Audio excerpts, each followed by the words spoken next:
이강호 50세. 그는 30년 동안 한 회사에 몸담았다.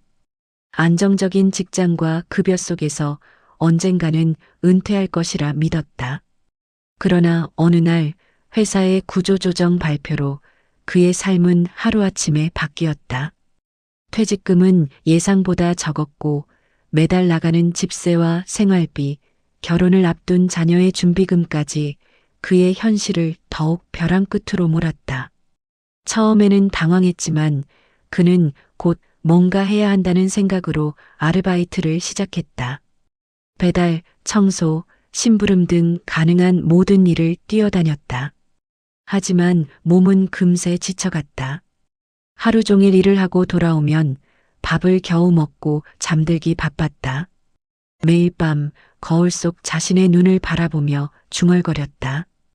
이 나이에 다시 시작할 수 있을까? 아니, 사실 시작할 수 있을까? 그때 우연히 길거리 플리마켓을 지나가게 된 강호는 사람들의 거래 장면을 바라봤다. 물건을 사고 파는 사람들의 눈빛, 흥정하는 순간의 긴장감, 즉각적인 판단력, 그의 심장은 두근거리기 시작했다. 내가 평생 쌓아온 경험과 손재주, 사람들과의 관계를 활용하면 뭔가 해볼 수 있지 않을까? 그날 이후 강호는 새로운 도전을 결심했다. 강호는 집 근처 작은 창고를 빌려 중고 전자제품 수리 판매 사업을 시작했다. 처음에는 친구와 친척에게서 받은 중고 제품을 수리하고 팔았다. 하지만 현실은 만만치 않았다. 가격 경쟁은 치열했고 온라인 거래에서는 사기 위험이 도사리고 있었다. 고장난 제품은 예상보다 수리 비용이 많이 들었고 한때 그는 좌절감에 무릎을 꿇고 싶었다. 역시 나이는 걸림돌인가, 이제 끝인가? 그때 그의 아내 윤정 씨가 다가왔다. 강호 씨, 포기하지 마요. 우리가 같이 방법을 찾아보면 돼요. 아내의 격려에 힘을 얻은 강호는 전략을 바꾸었다.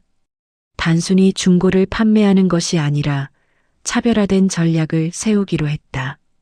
그는 희귀하거나 한정판 제품을 골라 고급화하고 단순 중고가 아닌 리퍼브 방식으로 새 것처럼 수리했다.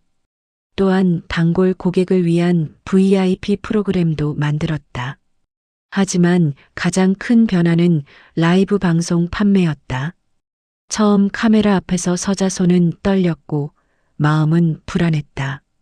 하지만 그는 자신의 실패와 절망, 그리고 재도전 이야기를 솔직하게 풀어냈다. 퇴직 후 아무것도 없던 제가 여기까지 왔습니다. 중고지만 제가 직접 점검하고 수리했습니다. 믿고 구매해 주세요. 그의 진심과 인간적인 매력은 시청자들의 마음을 사로잡았다. 방송 시청자는 순식간에 수천 명으로 늘었고 주문은 폭주했다. 강호는 매일 새롭고 흥미로운 제품을 찾아 고객과 소통하며 사업을 확장했다. 위험 속에서도 도전하고 실패 속에서도 다시 일어나는 그의 모습은 사람들에게 자극과 희망을 동시에 주었다. 하지만 성공 뒤에도 난관은 있었다. 경쟁자가 점점 늘어났고 사기를 당할 뻔한 사건도 있었다.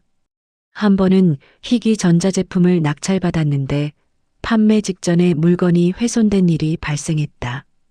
그때 강호는 심장이 철렁 내려앉았다. 하지만 그는 포기하지 않고 제품을 수리하며 고객에게 솔직하게 상황을 설명했다. 실수와 실패를 숨기지 않고 정직하게 대처하면 고객은 이해해 줍니다. 그의 진심은 통했고 오히려 고객 신뢰가 2배로 늘었다. 몇 달이 지나자 강호의 매출은 이전 직장 연봉의 수십 배로 성장했다. 단순히 돈을 번 것이 아니라 자신만의 브랜드와 충성 고객층을 구축한 것이 큰 성과였다. 마지막 장면, 강호는 창고를 벗어나 작은 사무실로 옮기며 마음속으로 중얼거렸다. 퇴직은 끝이 아니라 새로운 시작의 신호탄이었구나. 이제 그는 매일 아침 설렘과 도전으로 하루를 시작한다. 라이브 방송에서 신제품을 소개하고 고객과 소통하며 더 큰 목표를 향해 나아간다. 50대의 재도전이 만들어낸 기적, 강호는 이제 퇴직이 아닌 새로운 시작을 즐기며 살아간다.